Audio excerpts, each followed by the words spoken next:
I don't need to be a mind reader to know you don't take the Yiga Clan very seriously.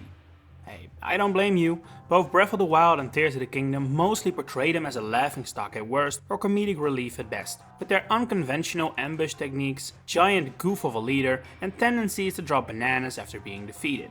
But while we as players of the Hero of Hyrule may consider them to be a minor inconvenience, in universe they are a serious threat, to the point that if you know how dark and evil the Yiga Clan really is, the way they're portrayed could even be considered a little insensitive.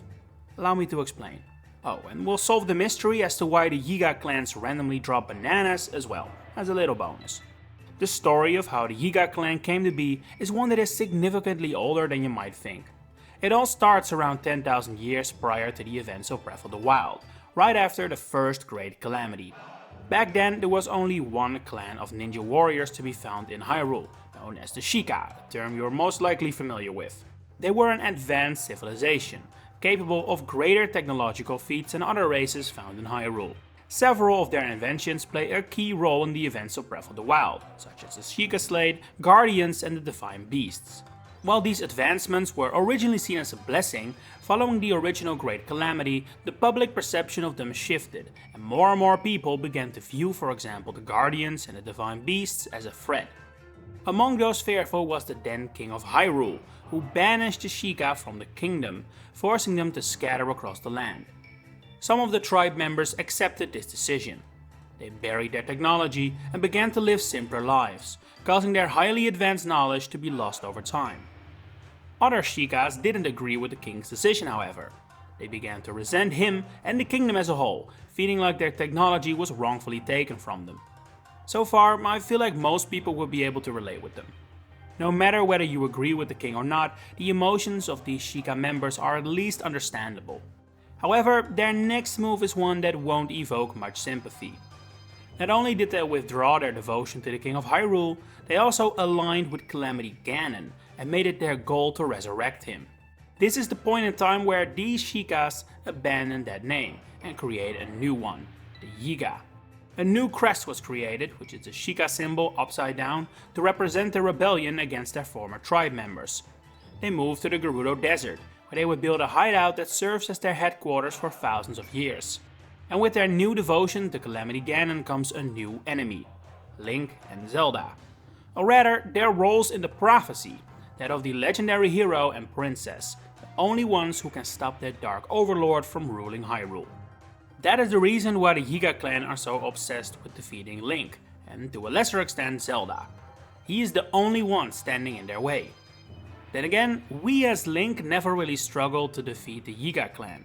Even their boss is hardly the toughest foe in the game, which harkens back to my original opening point, about the clan having an air of unseriousness about them. But make no mistake, the only reason why we consider the Yiga clan as a bunch of goofs and pushovers is because we are the legendary hero himself. Especially Yiga Blade Masters, but even regular foot soldiers as well, are a very serious threat to the average Hylian or other residents. Key in point, Dorian. He is one of Impa's 2 guards, found in Kakariko Village. While he at first sight appears to be just a somewhat stern but ultimately friendly figure, similar to his colleague Sado, the truth is way darker than that. Dorian used to be a member of the Yiga clan himself, but decided he wanted a way out when he met his wife and his 2 kids, Coco and Kodla, were born. He abandoned the Yiga clan and instead moved back to the Sheikahs of Kakariko Village, but it's safe to say his former employers didn't really take too well to that news. So what did they do? Stuff his whole house with bananas?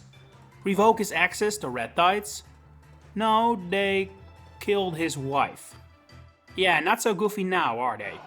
And let me tell you, they were ready to go even further. They got into contact with the Morning Man himself, a friend to kill his kids as well if he didn't do what they wanted. Let me just repeat that so we're on the same page. The Yiga clan has no problem murdering children out of revenge for someone abandoning them. Mind you, Dorian isn't exactly taking the fight to the Yiga or ratting them out, he's simply trying to live a peaceful life. But the Yiga won't let him, and with the lives of his kids on the line, he of course does what they want. And so, Dorian remains a Yiga informant, passing on the information that Link has awakened and has visited Impa in Kakariko village when you reach that point in the game. That's also why after this conversation, Yiga members begin appearing in the overworld. They know their number one target is now out and about. Following these events, Dorian wanted to cut ties with the Yiga forever, but they threatened to kill both Impa and Paya if that were to happen, so he remains passing on useful information, like the existence of a Sheikah heirloom, which the Yiga steal as seen in the shrine quest of the same name. This leads to a confrontation between Dorian and the thief, a Yiga blade master, who was about to kill Dorian as his usefulness had apparently run out.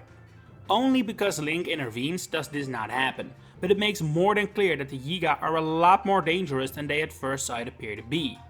While no story involving the Yiga is as dark as what they did to poor Dorian, we also see them kidnap plenty of innocent people, such as a Gerudo imprisoned in their hideout in Breath of the Wild or the clothing designers in Tears of the Kingdom.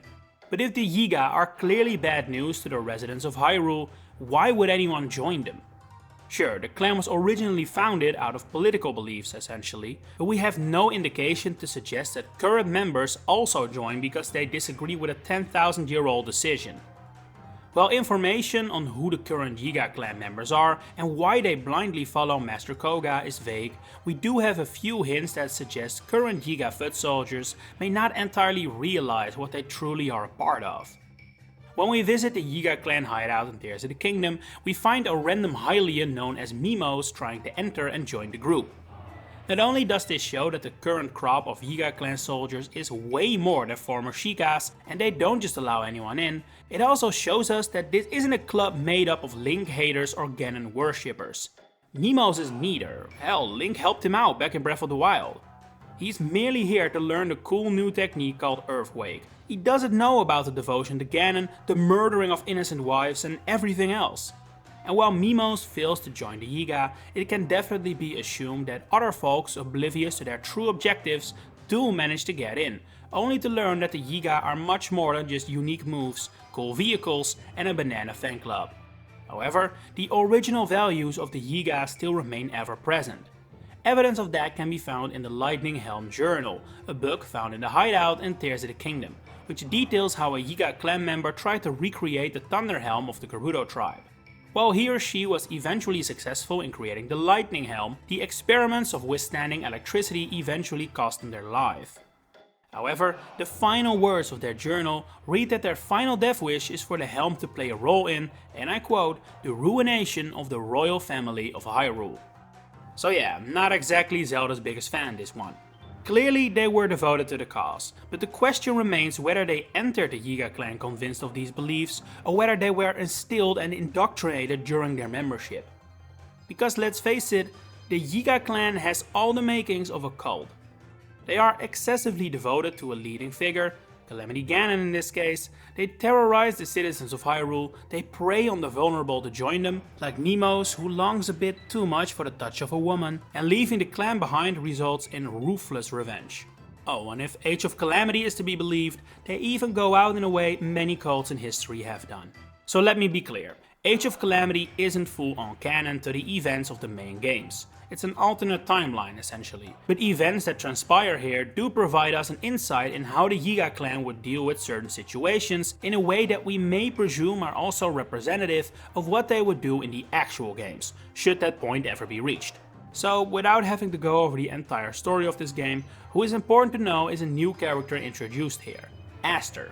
He is a sorcerer, devoted follower of Calamity Ganon, and while not a member of the Yiga clan, he is aligned with them in a power dynamic that's more so they answer to him than the other way around. While there is certainly friction between Aster and the leadership of the Yiga, they are united in their devotion to Calamity Ganon, further showing how deep that runs. Their partnership only comes to an end when Aster sacrifices Yiga member after Yiga member to resurrect the Blight Ganons you may know from Breath of the Wild, at which point Master Koga and his right-hand man Suga, an Age of Calamity original character, break their bond with Aster and desert. On one hand, this does show that while the Yiga's devotion to Ganon is nearly endless, it does have its limits. They still care more for their own than for Ganon when push comes to shove. On the other hand, joining the Yiga clan may end in you getting sacrificed to resurrect the great evil. That is a part of the dark circles the Yiga clan finds itself in. And that is something they don't tell you at the gate. And finally, as promised, why are the Yiga clan so obsessed with mighty bananas?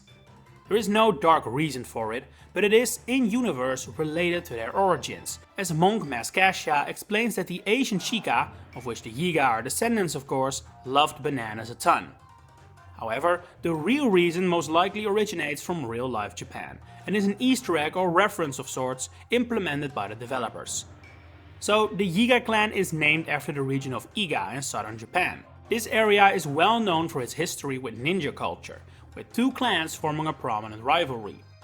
On one hand there was the Iga, named after the region itself, and on the other there was the Koga, which probably served as the inspiration for the name of the Yiga chief, as you may have just realized. And here's the kicker. This area is the only place in Japan where you might find banana trees these days. Bananas aren't native to Japan whatsoever, but during the Edo period in the 1600s, a few banana trees were planted here as a gift. One tree became 5, and 5 became a lot more, and now this special species of banana tree has its own name, the Musa Basho, also known as Japanese banana. And that most likely served as inspiration for why the Yiga clan is obsessed with bananas.